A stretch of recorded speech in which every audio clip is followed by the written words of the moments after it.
Ya chicos y chicas, vamos a comenzar el estudio de hoy y siempre traer al recuerdo el hecho de que estamos haciendo este estudio de Apocalipsis con el propósito de conocer los eventos que van a suceder en una época que la iglesia no va a estar, ¿ya? Y el propósito de este conocimiento, en primer lugar, es porque tenemos que conocer toda la palabra de Dios, ¿no es cierto? Y así como conocer el Antiguo Testamento significa conocer cosas que nosotros no vivimos, pero toda la palabra es, ¿no es cierto? La suma de tu palabra es la verdad. Entonces, y el propósito más importante que tiene para nosotros como iglesia es efectivamente poder motivarnos, si es que se puede usar esa palabra, a verdaderamente nosotros abocarnos a aquello que el Señor tanto anhela de su pueblo, que es justamente que despierte y que se entregue a este proceso de santificación, de integridad, en el cual tenemos que nosotros estar permanentemente siendo tratados por el Señor, ¿ya? Porque uno de los grandes sucedáneos que se ha inventado o que se ha tomado para reemplazar esto que es lo principal de un cristiano es el excesivo activismo o las excesivas actividades en una iglesia o en un ministerio o lo que sea. Entonces siempre las actividades de alguna manera están supliendo, entre comillas, por supuesto no es así, lo que es nuestro tiempo en el que el Señor tiene que trabajar con nosotros. Dios quiere que nosotros seamos santos porque Él es santo y por eso es que su iglesia está dispersa, infiltrada en todo el espectro social, en todo el espectro social, en todo el espectro laboral, ¿no es cierto? En cada lugar uno va a encontrar cristianos y esa es la idea de la iglesia del Señor. Entonces, por eso es que conocemos esto, porque realmente el tiempo que se va a vivir durante esos 7 años va a ser sencillamente espantoso para quienes les toque vivir aquello. Entonces,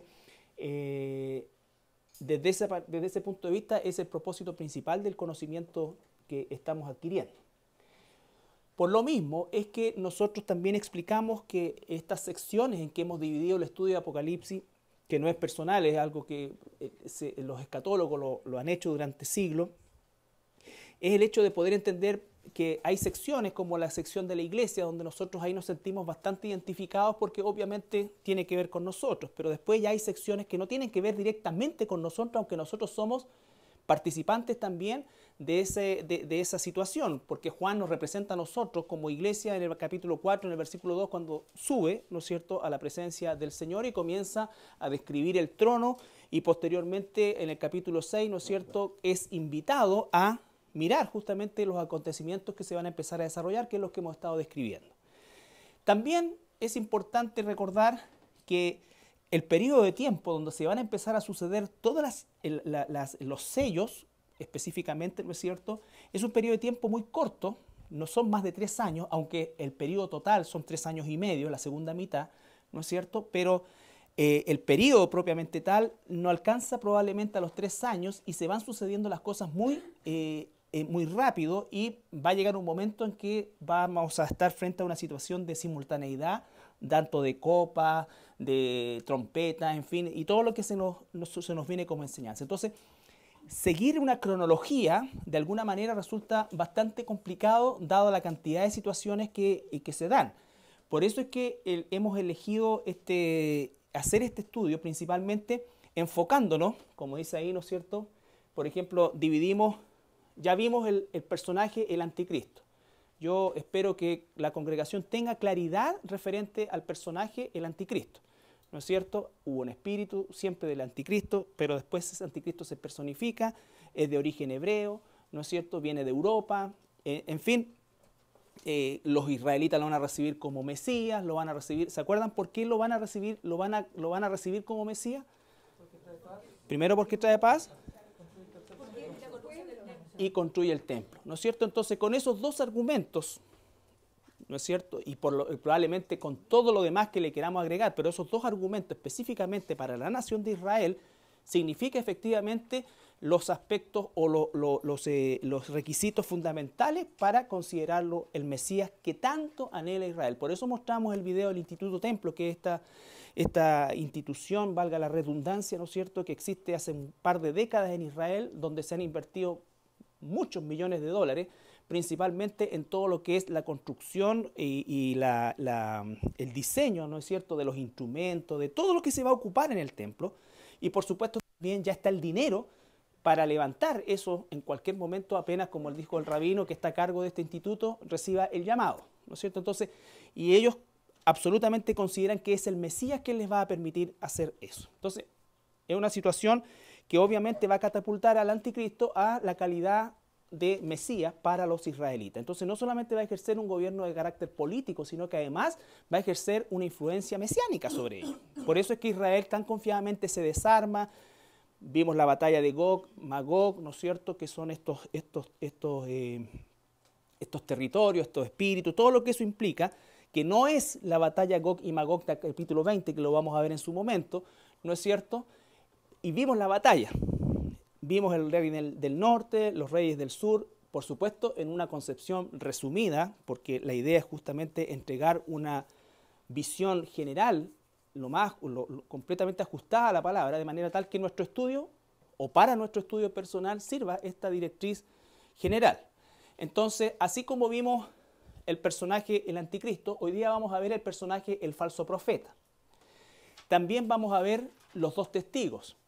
Vamos a ver los 144.000 que aparecen. Los vamos a ver por separado, los vamos a estudiar por separado, y vamos a estudiar los eventos también por separado, y en algún momento les vamos, por decir de alguna manera, a dar movimiento a esto. Vale decir que podamos nosotros de alguna manera reproducir proféticamente, si se quiere, ¿no es cierto?, los eventos que van a suceder. Pero lo más importante, ¿no es cierto?, es el hecho de que nosotros entendamos y conozcamos a cada uno de estos personajes antes de que aparezcan. Nosotros tenemos ese privilegio, ¿no es cierto? Vamos conociendo esto que el mundo no conoce, que el mundo va a caer redondito en este engaño, ¿no es cierto? Por eso es que la iglesia no está.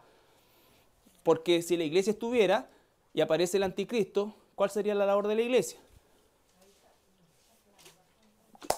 Ponerlo al descubierto. Y como mayor el que está en nosotros que el que está en el mundo, y las puertas del infierno no prevalecerán sobre la iglesia, el anticristo, caput. Por eso es que la iglesia no puede estar cuando el anticristo aparece en escena, porque anularía absolutamente su poder. Entonces, volvemos al punto de que el concepto del rapto de la iglesia no es un concepto medianamente antiguo o medianamente nuevo. El concepto del rapto de la iglesia es un concepto bíblico, no tiene que ver con tiempo, tiene que ver con la palabra, ¿ya? Entonces, ya vimos al anticristo, y hoy día vamos a ver al falso profeta, ¿ya?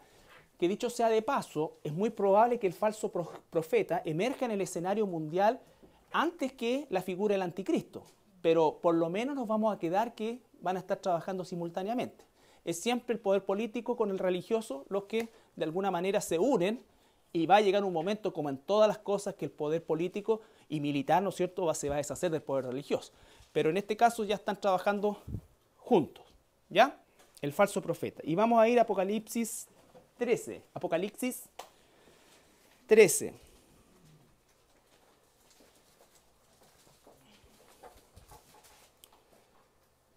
Ahí vamos a ver las características de este personaje llamado el falso profeta. Ahora, al igual que el tema del anticristo, nosotros sabemos que el espíritu del anticristo, tal como dice el apóstol Pablo en la carta de los Tesalonicenses, segunda de Tesalonicenses, dice, el misterio de la iniquidad ya está en acción, ¿no es cierto? Por lo tanto, si el misterio de la iniquidad, que es un misterio para el mundo, para la iglesia no es un misterio, ¿no es cierto?, de la iniquidad ya está en acción, entonces significa que el espíritu de ese misterio de iniquidad se ha ido trasladando en el tiempo y ha estado presente, tanto el espíritu del anticristo como el espíritu del falso profeta. El mismo Jesús dice, van a venir falsos profetas, falsos maestros, en fin, y está haciendo alusión específicamente al concepto de la doctrina.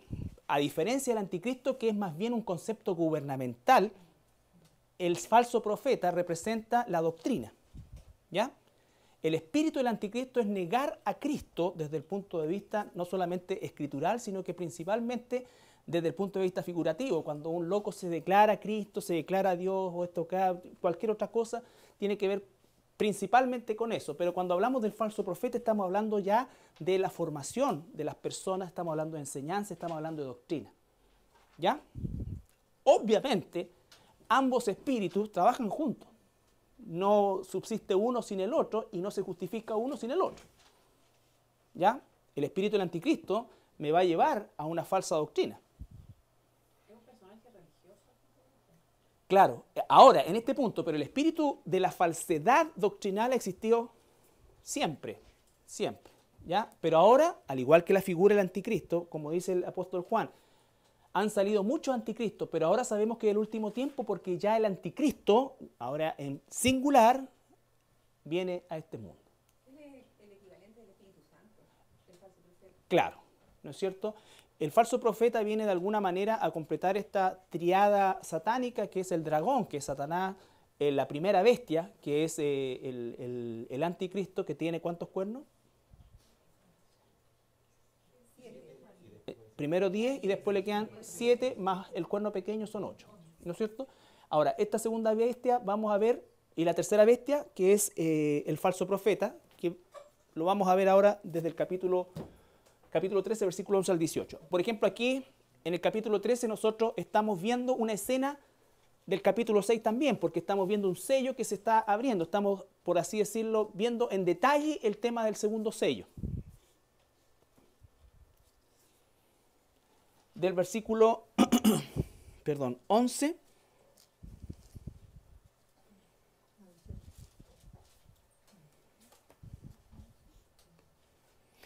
desde el versículo 1 hasta el 10 se encuentra la primera bestia. Si leemos el versículo 1 dice, me paré sobre la arena del mar. ¿Quién quiere leer? ¿Ya? Por favor.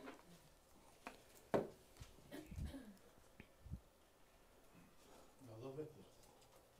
Me paré sobre la arena del mar y vi subir del mar una bestia que tenía 7 cabezas y 10 cuernos. Ya. Entonces ahí está describiendo al anticristo, el sistema de cómo va a gobernar. Recuerda que los cuernos son reinos o reyes, ¿no es cierto? Las cabezas representan territorio, en fin. Entonces va a gobernar con una federación inicialmente de 10 países que van a quedar 10 gobernantes que después van a quedar en 3 gobernantes que van a gobernar cada uno de estos lugares. No sabemos efectivamente cómo se van a distribuir, pero cuando estamos hablando de esta federación en esta época, tenemos bien entendido que Latinoamérica y los Estados Unidos están adscritos a alguno de estos bloques.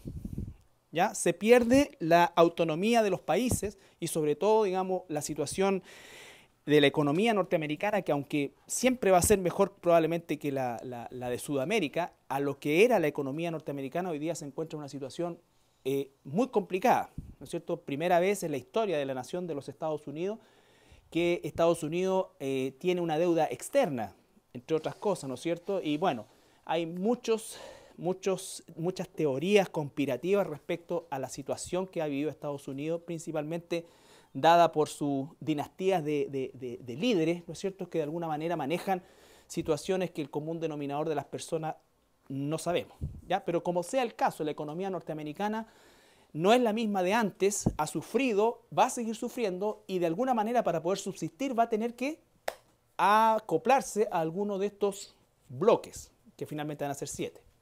¿Ya? Versículo 11 al 18, la segunda bestia. Después vi otra bestia que subía de la tierra y tenía 2 cuernos semejantes a los de un cordero, pero hablaba como dragón, y ejerce toda la autoridad de la primera bestia en presencia de ella, y hace que la tierra y los moradores de ella adoren a la primera bestia, cuya herida mortal fue sanada. También hace grandes señales, de tal manera que aún hace descender fuego del cielo a la tierra delante de los hombres, y engaña a los moradores de la tierra con las señales que se ha permitido hacer en presencia de la bestia, mandando a los moradores de la tierra que le hagan imagen a la bestia que tiene la herida de espada y vivió. Y se le permitió infundir aliento a la imagen de la bestia para que la imagen hablase e hiciese matar a todo el que no la adorase. Y hacía que a todos, pequeños y grandes, ricos y pobres, libres y esclavos, se les pusiese una marca en la mano derecha o en la frente, y que ninguno pudiese comprar ni vender, sino el que tuviese la marca o el nombre de la bestia o el número de su nombre. Aquí hay sabiduría. el que tiene entendimiento cuente el número de la bestia, pues es número de hombre, y su número es 666. Ya. Entonces ahí tenemos la descripción amplia de este personaje llamado el falso profeta, que es un personaje, es un ser humano, ¿no es cierto?, que va a operar en función de la primera bestia, con la autoridad de la primera bestia igual, pero ¿qué características tiene? Vamos ahora versículo por versículo.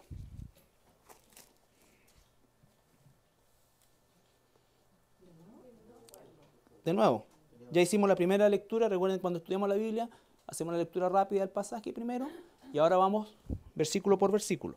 Después de otra bestia que subía de la tierra, y tenía dos cuernos semejantes a los de un cordero, pero hablaba como dragón. Ya, ¿qué es lo que nos dice primero? Que ve otra bestia, ¿no es cierto? El tercer personaje. ¿De dónde sale esta bestia? De la tierra, no del mar. Recuerdan que la primera bestia sale del mar, que significa multitud de personas. Lo más seguro es que la primera bestia, que es el anticristo, emerja de Europa. ¿Por qué? Porque efectivamente, ¿no es cierto?, la Biblia nos habla de que todos los eventos se van a desarrollar en el imperio romano, territorialmente hablando, ¿no es cierto?, que incluye principalmente Europa, norte de África, y por supuesto todo lo que es la tierra de Israel y el Medio Oriente. Entonces probablemente sea de Europa, y ustedes saben que existen dos corrientes o dos ramas gigantescas de judíos dispersos en el mundo, o en Europa propiamente tal. Tenemos los judíos sefarditas, que son los que emigraron principalmente y se desarrollaron en grandes comunidades en la península ibérica, vale decir España, Portugal, y los judíos ashkenitas, que se desarrollaron en los países anglosajones y eslavos, ¿ya? Entonces, de alguna de esta parte va a salir este anticristo, ¿ya? Entonces, este anticristo lo que va a... La diferencia con el falso profeta es de la tierra. En la Biblia, cuando se hace alusión a la tierra, como tierra, no como planeta, ¿no es cierto?, al mundo vino o mundo o cosmos, que es la palabra que se usa ahí también, la palabra tierra en el hebreo es la palabra eretz, y siempre hace alusión a la tierra de Israel. El falso profeta va a salir de la tierra de Israel. Por lo tanto, para ser un falso profeta que Israel acepte como tal, como profeta, como líder religioso, tiene que ser israelita de la tribu de Leví. Recuerden que a esta altura ya las tribus van a estar más o menos reconocidas, porque de ahí van a salir los 144.000 en algún momento. Entonces, la religión mundial va a tener su centro de operaciones en Israel en torno al tercer templo. Recuerda lo que dijo el rabino del Instituto Templo, y eso es lo que está en el inconsciente colectivo de todos los israelitas, es que el templo va a ser un lugar de adoración para todas las religiones, dijo. Por eso es que ellos cuentan con que el domo de la roca, de una manera milagrosa, va a salir de ahí, y de hecho va a ser así. ¿Ya? Y de hecho va a ser así. Entonces, el centro de la religión mundial se va a encontrar en Israel. ¿Está claro eso? Entonces, en torno a este tercer templo. Por eso es que cuando terminan los 3 años y medio iniciales, el anticristo no va al tiro y se mete al templo. No, hay sucesos que van sucediendo que van a culminar en aquello. ¿Ya? Quiero que leamos Levítico 9:24.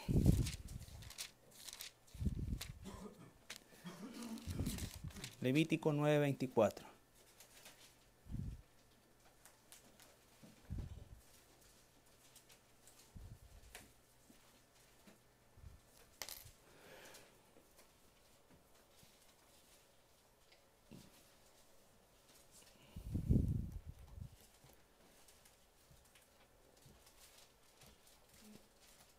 Uno de los milagros que va a afianzar a este falso profeta como sumo sacerdote judío, levita, y lo van a tomar los judíos como tal, es el milagro que realiza de que hace descender fuego del cielo. La pregunta es, ¿dónde va a hacer descender fuego del cielo? ¿Para qué?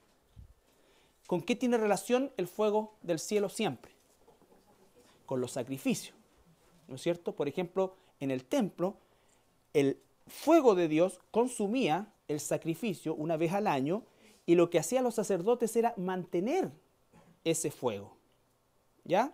Pero era Dios el que consumía el sacrificio. Entonces dice acá Levítico 9:24. Y salió fuego de delante de Jehová, y consumió el holocausto con las grosuras sobre el altar. Y viéndolo todo el pueblo, alabaron y se postraron sobre sus rostros. Ahora, este falso profeta va a hacer descender fuego del cielo, va a quemar un sacrificio y va a ser considerado probablemente a la categoría del profeta Elías, que también hizo lo mismo frente a los 400 sacerdotes de Baal. Entonces hace eso, le es permitido hacer eso, ¿ya? Entonces vamos viendo, todo tiene un carácter religioso, pero obviamente está impregnado de algo completamente judaico, ¿no es cierto? Completamente judaico, pero con una presencia de todas las religiones alrededor de este tercer templo, ¿ya? Ahora, ¿cómo es que se ha preparado el mundo hoy día? O principalmente desde el siglo XX en adelante, que es para muchos, y me incluyo, ¿no es cierto?, el inicio de los últimos tiempos, a partir de todo lo que significa la nación de Israel. Pero, ¿qué es la característica que hemos estado viviendo nosotros? De repente, de una situación relativamente normal, de gobiernos bien parcelados, de situaciones bien distantes entre un país y otro, de repente nos encontramos en una vorágine en que estamos todos absolutamente intercomunicados y que el grito popular común de toda la gente es un solo sistema de gobierno, igualdad, ¿no es cierto? En fin, todo lo que eso implica la globalización. Y eso, por supuesto, que se traslada netamente al plano religioso, que es fundamental para el ser humano. La economía, la política, lo militar, es tan importante como la religión para el hombre. Entonces, ambas cosas, o ambos bloques, tienen que llegar a aunarse a tal manera en que exista una instancia, ¿no es cierto?, de una religión mundial. ¿Cómo es que se preparó el camino en el siglo XX a partir del año 1965, cuando el sistema católico romano realizó el Segundo Concilio Vaticano, ¿no es cierto?, que lo comenzó Juan XXIII, murió durante el proceso y lo terminó Paulo VI. Bien, ¿cuáles fueron las características del ecumenismo, que es el gran mensaje de ese concilio? 2 días antes de que empezara el ecumenismo, cualquiera de nosotros era un hereje. Terminado el Congreso o el Concilio Vaticano II, ahora somos hermanos, o éramos hermanos alejados. ¿Qué pasó después? Ahora somos todos hermanos. El ecumenismo consiste no en la unidad de las religiones, sino que consiste en que el catolicismo romano, por primera vez, abre la posibilidad de que se alcance la gloria de Dios o la salvación o lo que sea, ¿no es cierto?, por medio de otras religiones que no sea solamente el catolicismo. Pero para que eso sea efectivo, tienen que hacer cosas que el catolicismo les mande de manera tal, ¿no es cierto?, que ellos le den la aprobación. Eso es ecumenismo. Ecumenismo no es la unidad de todas las religiones. Ecumenismo es todas las religiones bajo el paraguas de Roma, es decir, Roma los acepta. Esa es la cuestión, ¿ya? Entonces, esa es la primera vertiente en que se prepara el camino a la aparición del falso profeta. La otra gran vertiente tiene que ver con la nueva era, que es, en definitiva, todo el movimiento místico, esotérico, y todo lo que eso implica, ¿no es cierto?, porque es un segmento gigantesco del mundo que está en esa práctica, ¿no es cierto? Por lo tanto, también tiene que ser incorporado ahí. Entonces, por un lado, todo este concepto de la nueva era, y la nueva era siempre tiene relación con seres de otros planetas, los extraterrestres, y todo, ¿no es cierto?, las voladuras que se pegan al respecto, pero todo eso se introdujo también en el ambiente religioso y como lo vamos a ver también, se introdujo también en el mundo evangélico. Todos esos movimientos y todas esas cosas así no son, cuando tú buscas históricamente, primero en la Biblia y segundo en la historia de la iglesia, en los mártires, en todos aquellos que en definitiva constituyeron efectivamente el cimiento de la iglesia cristiana, jamás se encuentra eso. ¿De dónde viene eso? ¿De dónde vienen, ¿no es cierto?, todas estas nuevas unciones, esto acá, y siempre una nueva unción, una unción fresca? O sea, con eso te están diciendo que el otro está podrido, está viejo, está... Entonces, todo eso, ¿de dónde viene? Y lo vamos a ver hoy día, que se introdujo, pero fuertemente en la iglesia evangélica, en la iglesia protestante, empujándolo hacia este concepto, porque en la iglesia cristiana no entró el catolicismo romano, ¿no es cierto?, como entró en los testigos de Jehová, o como entró en los mormones, como entró en otras áreas, a pesar que ellos lo nieguen. La iglesia cristiana fue infestada, ¿no es cierto?, por estas corrientes de corte esotérico, místico, ¿no es cierto?, que por supuesto son igual de satánicos, y entraron dentro de la iglesia cristiana y la transformaron, ¿no es cierto?, en lo que desgraciadamente muchas de esas denominaciones hoy son, donde prima, ¿no es cierto?, no la enseñanza, sino que la experiencia, ¿ya? No la transformación, sino la sensación. Entonces, todo eso está preparando la aparición de este personaje que, ¿cómo dice que habla?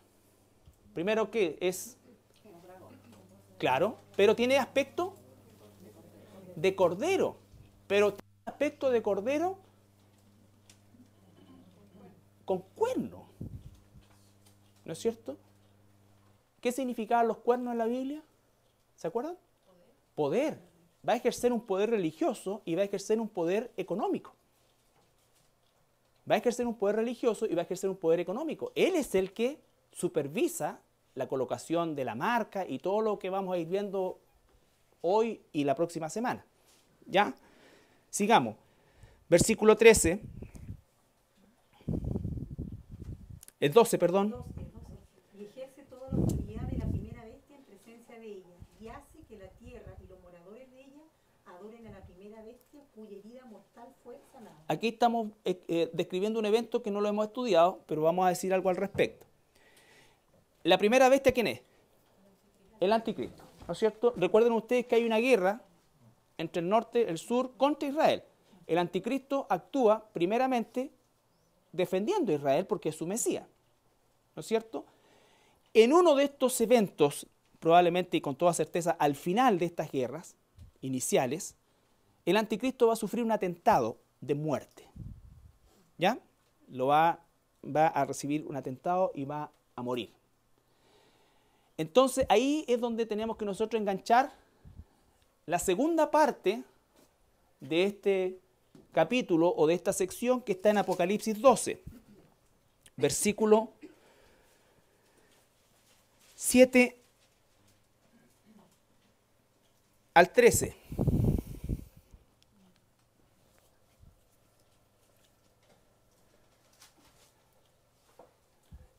La bestia habla como dragón, la segunda bestia tiene aspecto de cordero, pero habla como dragón, ejerce un poder religioso y un poder económico, ¿no es cierto? ¿Qué significa que hable como dragón? El dragón, ¿cómo es? La serpiente es astuta, ¿no es cierto? Es seductora. No busquen a Satanás o no crean que Satanás está en los discos de Iron Maiden tocándolo al revés. Satanás está en las sutilezas, Satanás está en los púlpitos, Satanás está en las partes donde nadie que no tenga esta información no lo va a buscar. No lo va a buscar. ¿Ya? Pero ¿cómo va a decir si es pastor? ¿Y eso qué? Si no predica la verdad, está predicando la mentira. Y si no es hijo de la verdad, es hijo de la mentira. Entonces, ¿qué dice esto? Que es seductor. El dragón va a hablar como dragón, el dragón va a hablar unámono, ¿no es cierto? Todas las religiones está bien, todo. O sea, primero un concepto politeísta, una majamama de cosas y todo es aceptable, pero va a llegar un momento en que, entre comillas, los va a llevar a un monoteísmo forzado. Pero ese monoteísmo no, por supuesto, al Dios del cielo, sino que a la bestia. Entonces, pero primero, ¿cómo los atrae a todos? Es como, por eso les digo, la antesala de esto, el ecumenismo. La bestia de Roma, ¿no es cierto? Cómo es que atrajo a la gente y cómo es que empezó atrayéndole y mostrando, tirándole miguitas de amistad.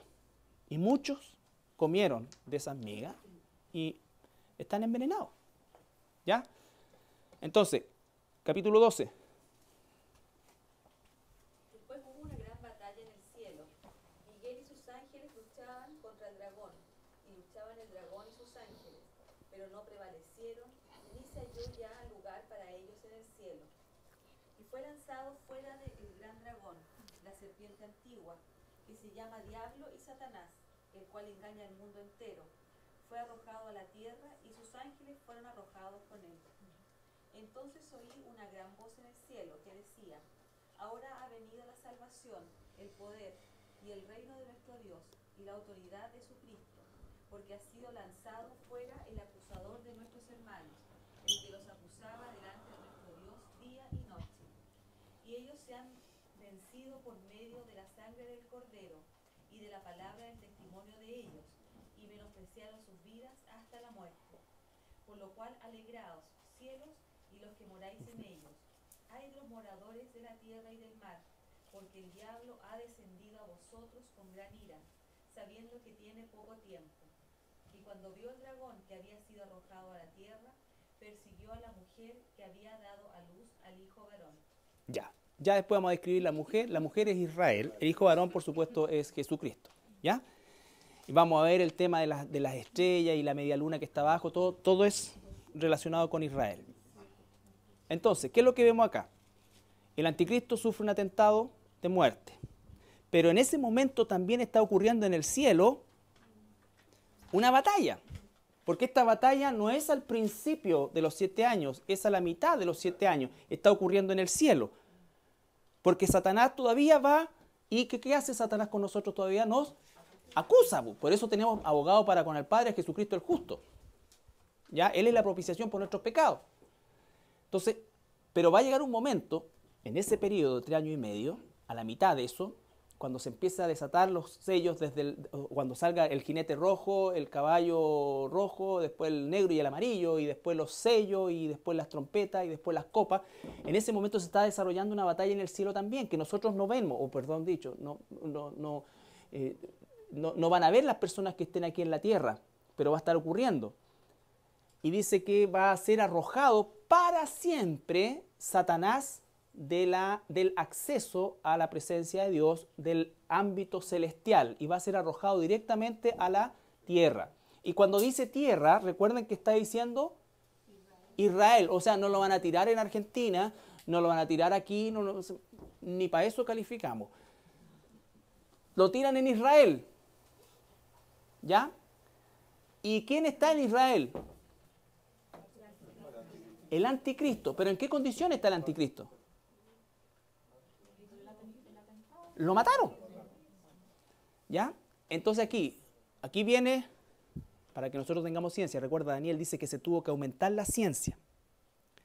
Aumentar la ciencia significa, ¿no es cierto?, que la tecnología y todas las cosas, nosotros, recuerden, como opinión pública o público general, ignoramos todo la profundidad y vemos, como se dice vulgarmente, la punta del iceberg. El tema de la clonación es una realidad a nivel mundial y obviamente esta temática ya ha salido en películas, ¿no es cierto? No sé si algunos vieron esa película que los actores tenían sus clones, pero era principalmente para tenerlos como bancos de órganos, y después los clonados se rebelan y toda la historia. Bueno, este hombre con toda seguridad va a tener un clon suyo. ¿Qué es un clon? A la luz de la misma definición biológica. Es un organismo vivo, ni siquiera lo llaman ser humano, porque aún los, entre comillas, científicos consideran que un ser humano no es solamente un soma, no es solamente un cuerpo, no es solamente un organismo vivo, sino que también es una personalidad y una serie de otras cosas. Entonces, cuando hace un concepto de clonación, significa que van a tener este cuerpo vivo biológicamente, pero sin, podríamos decir, entre comillas, alma. ¿Por qué tiene que ser otro cuerpo y no el cuerpo muerto de la bestia que salió del mar? Porque Satanás no tiene poder para dar vida ni para quitar vida sin que Dios le dé permiso. Y no tiene poder para dar vida. Entonces, ¿qué va a hacer el dragón que es lanzado a la tierra de Israel, a este plano de existencia? ¿Qué es lo que va a necesitar para poder hacer sus cosas? Un cuerpo. Y ahí viene entonces el falso profeta, va a hacer este milagro de una resurrección falsa y va a entrar el dragón ahora a ese cuerpo, ¿no es cierto?, clonado de la primera bestia, pero van a creer toda la gente que es la misma bestia. Por eso van a decir, oh, ¿quién como la bestia? Pero es Satanás mismo. Por eso cuando se levanta resucitado, ¿qué es lo primero que hace? Fíjense ustedes, vamos al capítulo 13.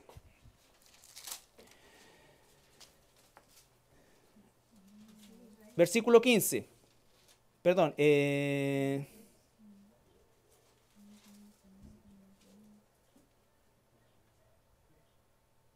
Versículo 15.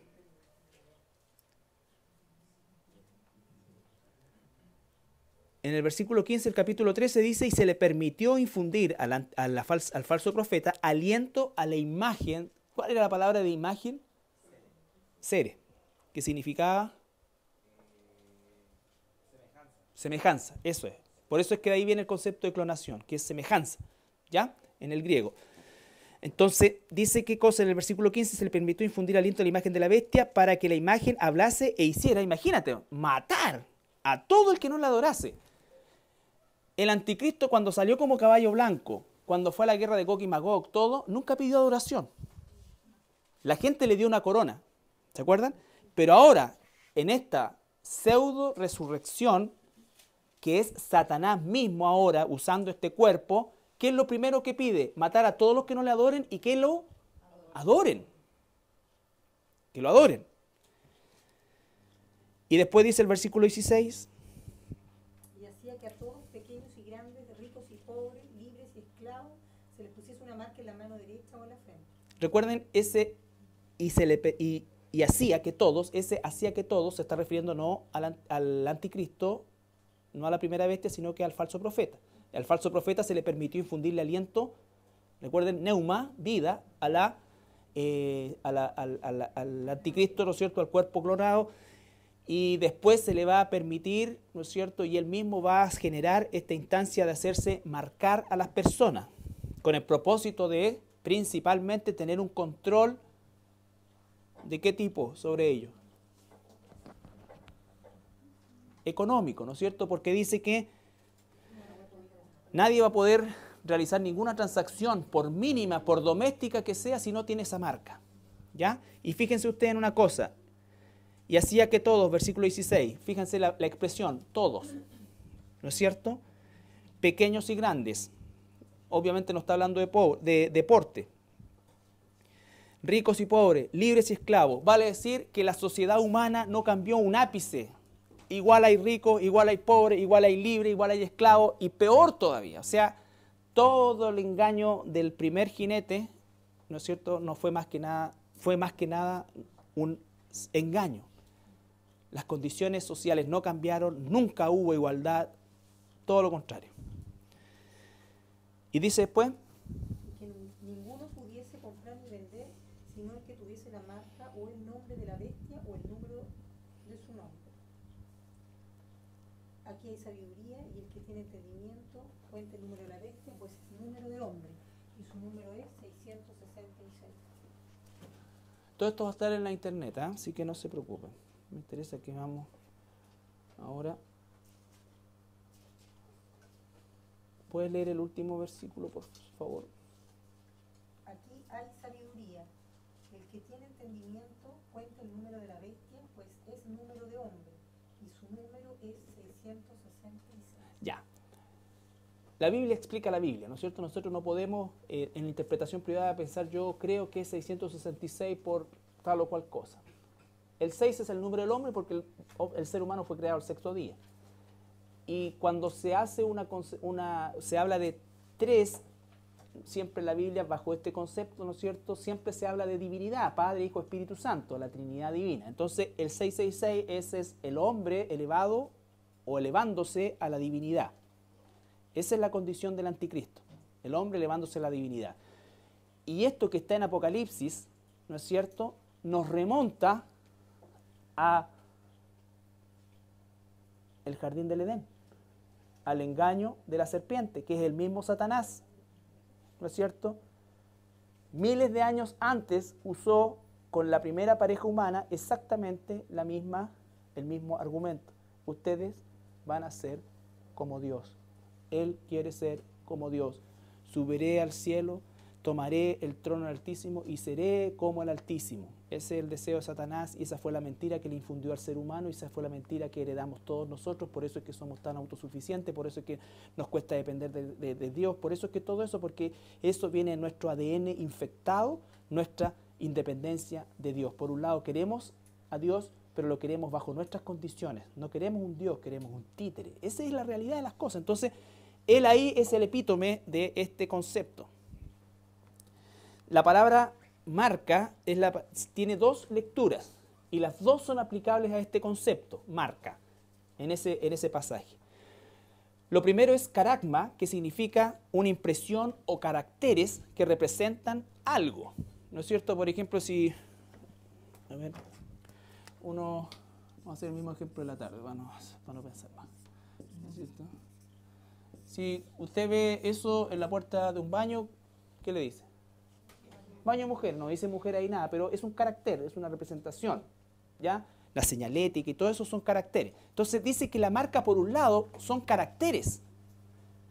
Vale decir que tienen un significado. Es una marca que tiene un significado, que tiene una lectura, que tiene una forma de descifrar lo que significa. Y por otro lado, es la palabra también estigma, que significa algo que se adhiere o se hace parte de la piel, como un tatuaje. ¿Ya? Entonces, la marca son caracteres que se hacen parte de nuestra piel. Todos sabemos ya la historia del chip, lo vamos a ver más en profundidad la próxima semana, pero es impresionante el avance que este sistema tiene hoy, ¿no es cierto? Algo que comenzó con un grano del tamaño de un grano de arroz, ¿no es cierto? Hoy día está reducido a la cabeza de un alfiler, o sea, mucho más chico y con capacidad de almacenar 10 veces más datos que el primero. Entonces, obviamente, y además te pueden ubicar por GPS y todo esto, que recuerden que comenzó por allá por la década del 80 con las mascotas, ¿no es cierto? Y después siguió con los secuestros, con todo este tipo de cosas, ¿no es cierto? Y hoy día en Estados Unidos está a punto de darse una ley en la cual todas las guaguas van a tener que insertarse en un chip. No estoy diciendo que esa es la marca de la bestia, porque ahí no hay razonamiento de por medio. Lo que estoy diciendo es que la tecnología ya está y se está usando hace rato en nuestro diario vivir. ¿Ya? Entonces,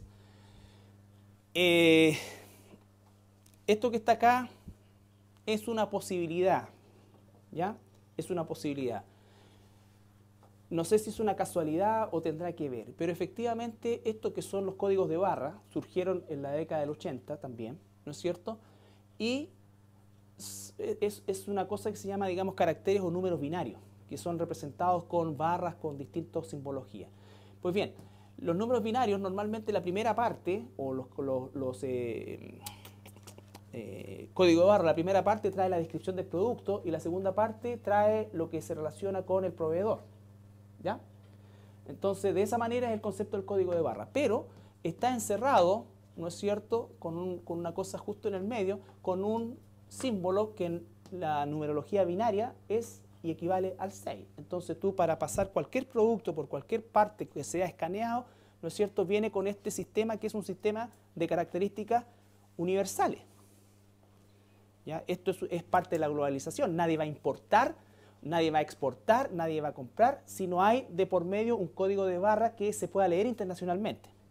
¿Ya? Entonces, es una posibilidad, no estoy diciendo este es el código de la marca, no. Lo que estoy diciendo es que es una posibilidad y que se encuentra, ¿no es cierto?, en nuestro diario vivir. Tú vas al supermercado, tic, tic, tic, tic, tic, y la máquina, ¿no es cierto?, tiene esto incorporado y lo que lee es eso.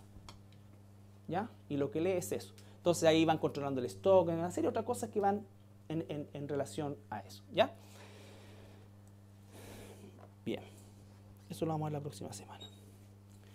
¿Estamos? Ok. queda relativamente claro el tema del anticristo, del falso profeta. Igual va a estar esto en la web, repásenlo. Recuerde que lo más importante o el objetivo del estudio es que conozcamos los personajes, los acontecimientos, y vamos a tratar de colocarnos en una cronología lo más cercano a lo que la Biblia nos describe, ¿no es cierto? Porque les vuelvo a insistir, muchos de estos eventos a partir del capítulo 6 en adelante se desarrollan de manera simultánea. Entonces es difícil estudiar uno tan separado del otro, ¿ya? En cambio los personajes sí los podemos separar y después los colocamos en su contexto. Ahora bien, voy a mostrarles un pequeño video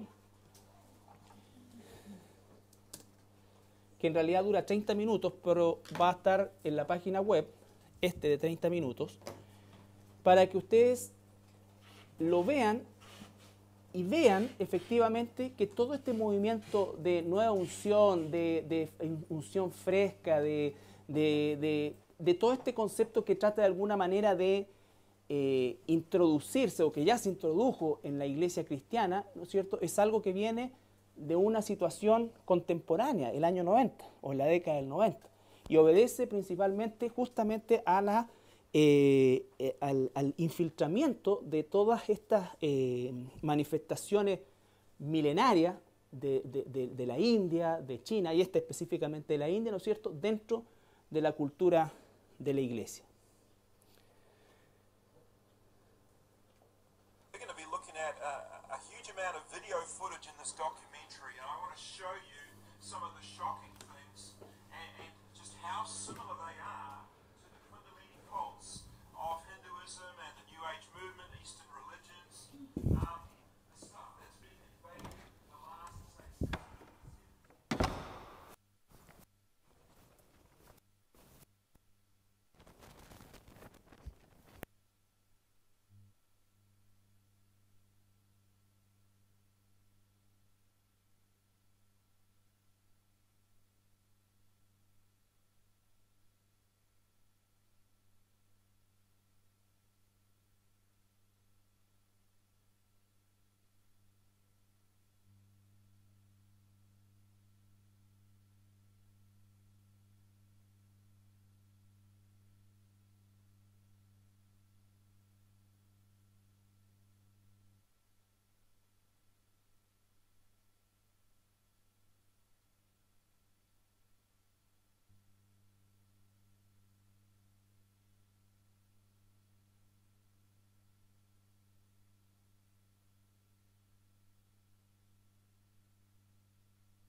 hecho, cuando Jesús se encontraba con alguien con estas condiciones, estaba endemoniado. Y lo que hacía el Señor, como el endemoniado decía ya, 1, 2, 3, y el endemoniado se vestía, se quedaba quietito, ¿no es cierto?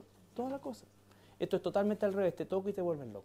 Entonces, esto que para nosotros es entre tragicómico, porque Satanás está haciendo, pero espantosamente, digamos, negocio con esto. Imagínense, 500.000, no hablan nunca de arrepentimiento, no hablan de eso, o sea, es libérate, libérate, libérate. ¿Y qué es lo que busca la carne humana natural? Esto, las sensaciones. Cuando la gente dice, uy, me siento pero increíble, me siento mejor. No estoy diciendo que no nos sintamos bien, porque yo me siento impecable. El punto es que si realmente estoy aprendiendo la verdad de Dios, porque la verdad de Dios me transforma, la verdad de Dios está dada por Dios para que yo sea distinto.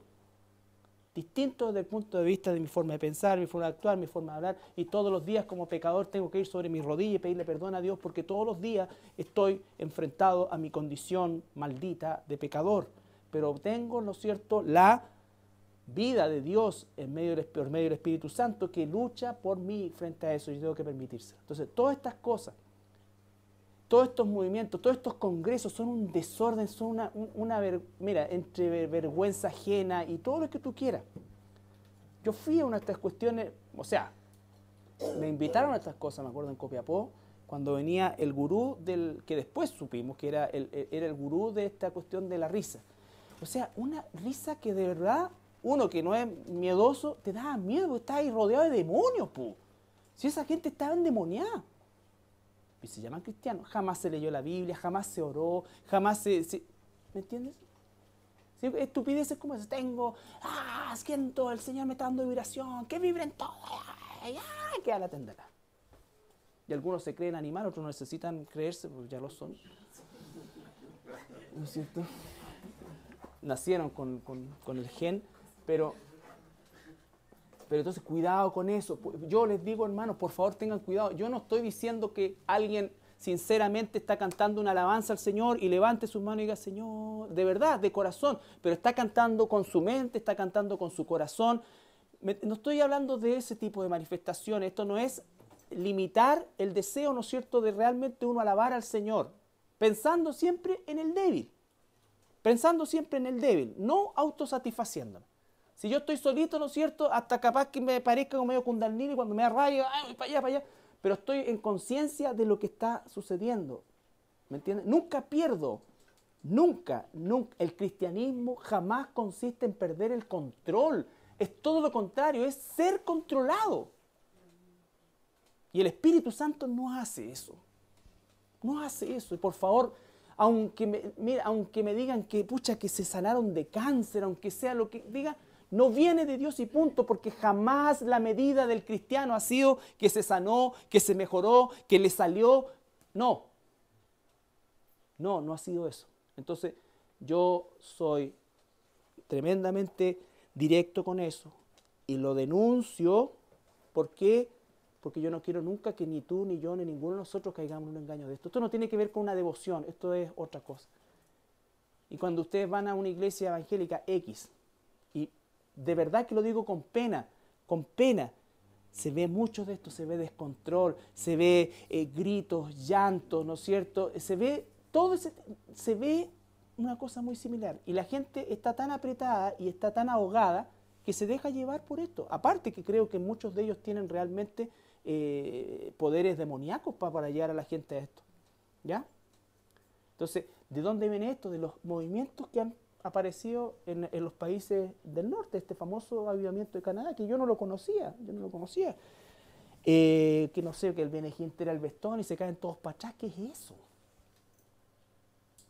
¿Qué es eso? ¿Me entendí? O sea, o el otro le pone la mano arriba y se cae, o el otro tira una Biblia, ¿no es cierto? Y todos los que pasan por el lado empiezan. O sea, es demoníaco, y no hay otra explicación. Eso es demoníaco. Si es que yo no estoy diciendo que no sea real, puede que en muchos casos sea real, como también puede que en muchos casos sea solamente una actuación, o mucha gente se deja llevar por la corriente, porque el otro se echó para atrás y no quiere parecer y también se echa para atrás. Pero creo que en muchos casos es real. El punto es que no estoy cuestionando lo real de esto, lo que estoy cuestionando abiertamente es que esto no viene de Dios, sino que viene del diablo. ¿Estamos? Y el falso profeta, por eso es que quise mostrar esto, porque la iglesia cristiana está infiltrada completamente con doctrina satánica. Con doctrina satánica. Esto no es para decir, esta es la única iglesia verdadera, aquí es la única parte de la sana doctrina, como algunos creen que yo he dicho, jamás he dicho eso. Jamás he dicho eso. Lo que siempre he dicho es que como iglesia tenemos que buscar la sana doctrina y denunciar aquello que va, en definitiva, ¿sabes qué? A cobrar almas, pues si al final de cuentas, ¿qué me importa a mí? Carlos Flores, la carne, puta, si querís, tírate del 5º piso, me da lo mismo. Pero el Carlos Flores, hijo de Dios, no quiere que te vayas al infierno. Y es el que tiene que prevalecer. Si a mí no me importa la gente que se va y que se fue esto, y que, oye, ¿por qué se fueron? ¿Por qué allá? ¿Por qué encontraron esto? ¿Por qué encontraron...? No, ¿sabes por qué me preocupa? Porque son almas. Nada más. Y no estoy diciendo con esto con que la gente se ha ido, se fue a una iglesia satánica. No, lo que estoy diciendo es que no es mi preocupación el que ustedes permanezcan aquí por mí, ni que permanezcan aquí porque siempre estemos llenitos. No, porque si nos quedamos con 10, con 5 o con 1, da lo mismo, porque el número lo da Dios. El punto es que como pastor jamás quisiera que alguien que ha conocido la verdad sea absorbido por la mentira. Ese es el único punto. Ok. ¿Puede hacer una oración, brother Rodrigo, para terminar? Señor, buenas noches. Señor, te damos gracias, Señor, por permitirnos venir esta noche en tu presencia, Señor, y poder seguir aprendiendo de tu palabra, Señor, transformando nuestras vidas, nuestro corazón, nuestro discernimiento, Señor. Entréganos sabiduría necesaria, Señor, para cada día ir entendiendo cada día más tu palabra, Señor. Bendice a cada uno de los hermanos, Señor. Sí, Señor, gracias, Padre. También aquellos que no han podido venir el día de hoy, Señor. Permítenos llegar a nuestro hogar sano y salvo, Señor. Y también te pedimos por nuestro pastor, Señor, y por esta iglesia, Señor, para, como bien dice, Señor, sigamos en la búsqueda de una sana doctrina, Señor. No permita que se contamine, Señor, y danos la fortaleza, Señor, de seguir avanzando, Señor, y conociéndote cada día más. Oramos en el nombre de tu Hijo Jesucristo. Amén. Amén, Señor. Gracias, Señor.